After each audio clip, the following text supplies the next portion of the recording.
This is just going to be one final rather short video here at the Miracle Mile shop. Way on the far end, which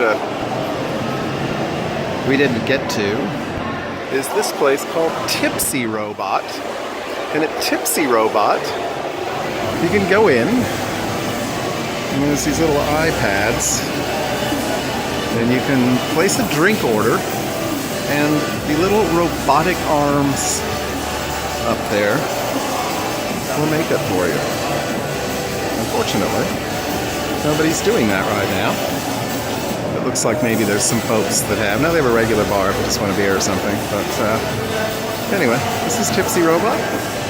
It's on the other end of Planet Hollywood. And if you want to check it out, we might come back and see if we can see someone actually make one. And then a few other things here. The other major, I guess, outlet here that you might be interested in, if you're a big Sammy Hagar fan, is the Cabo Wabo Cantina,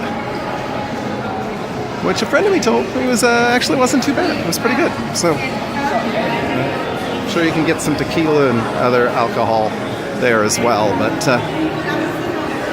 there you go. She'll take care of you.